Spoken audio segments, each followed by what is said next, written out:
One thing I want to talk about today is there are times whereby people they would resist or they will never believe that a person or a human being can fly.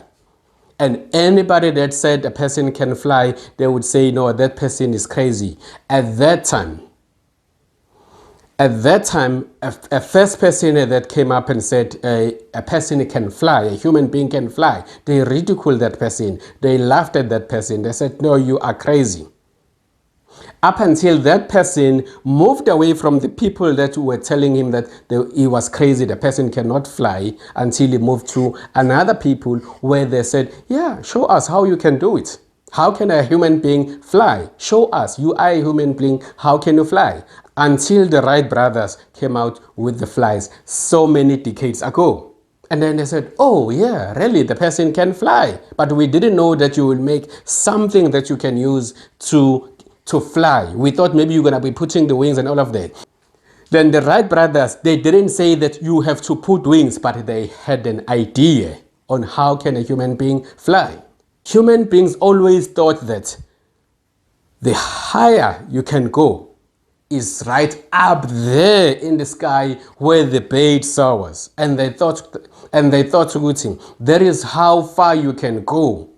Then they thought that the bird that can fly higher than other birds is an eagle. It's an eagle that can soar higher. And then they said, oh, the bird, maybe they had so much wishes, they said so much thoughts about the bird that I wish I can be that bird so that I can reach there. Not understanding that they can reach there and beyond. And the first person that came and told the people that you can fly to that level where the bird is, and even beyond that. But before the people could have seen that, they couldn't believe that it can be done. And whoever came up with it, they ridiculed that person until that person moved away from them. Said the same thing to other people, and those people, they listened and they said, anything is possible in this world. You just need to show us, then we will believe you. But you need to show us. We're not saying that a person cannot fly up to that level, but first show us. Then aeroplanes, then we first had the first aeroplanes. And then all of a sudden people say, oh yeah, now the person can fly beyond the birds. And those people who saw the first flights flying, they thought that that's the highest that the person can go. They thought that that's the highest that the person can go. Until somebody came and said, I can fly beyond where the flight can go. And then they ridiculed that person and they said, no, you cannot fly beyond where the aeroplane flies. Until Neil Armstrong came. Until Neil Armstrong came and landed in the moon. Those people ridiculed that person who said he can fly beyond the aeroplane. Up until this person moved to the next people who believe that he can fly beyond the aeroplane level. Until Neil Armstrong landed in the moon in 1968. And that is when people believe that, yeah, a human being can reach up there to the moon. That is when they started to believe that, oh yeah, a human being can fly beyond the aeroplane level. Just because now they know that a human being can land in the moon.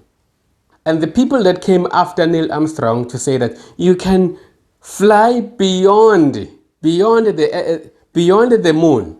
You can go up to nowhere, up to infinity. You can go up to infinity. You can reach the level where you can reach beyond the sky. Beyond the sky is not the limit because it's limitless. And when you tell the people that all of those things are the things that they agree, yet there are people that they said, no, those things cannot happen. But now that I'm talking to you like this, you are agreeing that that thing, it can happen. It's doable. It's something which is doable. But when I come and say to you, whatever that you wish you can do it.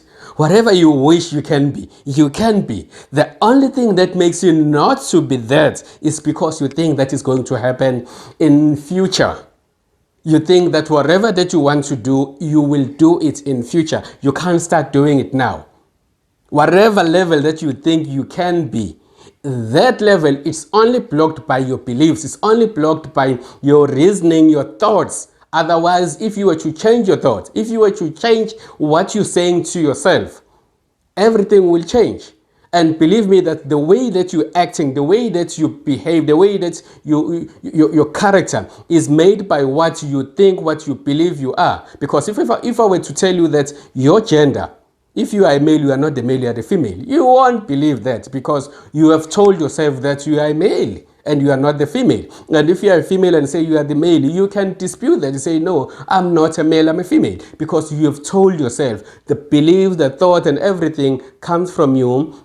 The things that you made, but for you to be born, you were born because of the man and the female, and these two produced you, and then you chose your gender. You chose what you wanted to be while you were conceived in your mother's wombs. But now the things that you don't have to do it physically without doing it into your body, but in your mind, to transform your mind, to tell your mind that what you want to do, you can do it no matter what. You can. The only thing that stops you from being what you want to be is because of your thoughts. It's because of what you have perceived for a long time that you cannot be what you want to be. But right now, your consciousness tells you that whatever that you are doing now, you are doing it now knowing very well that there is more that you can do. There are things that you believe that, no, I haven't done this. I'm probably doing this because it gives me money, because it's what makes me have food on the table. But just because you are doing that, just because it's what you're doing, don't you have that small voice that says, yes, I'm doing this, but I don't love this? If there is a time whereby you would say, what I'm doing, I don't love it, I don't know if that's the right way of doing things. I don't know if that's the right way. Most of the people that have achieved so much in this world, they were doing things that they did not like. Or maybe they were doing things that they love. Imagine a soccer player. Imagine a soccer player playing professionally and doesn't love playing soccer, but he only loves money. He only loves what he gets for playing soccer. What kind of soccer player that will be? Imagine an artist, the singer, or any other career that you can think of, and the person who's doing that career doesn't love it. He's just doing it to earn the salary. What performance will you get there? Those people that you think you know as your celebrities, as the people that have made it in their industries, of the people that anybody that you see they have achieved something significantly, look at it. Did they achieve that because it was what they were earning, or it's because they were loving it and they had to excel?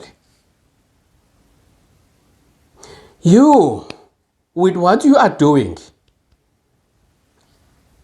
are you doing it because you're loving it? And if money was not involved, would you still do what you're doing? If money wasn't involved and you say that you wouldn't be doing what you're doing it because of what you're getting, because of money. Do you think that you can be paid? Do you think that you will be performing at your best?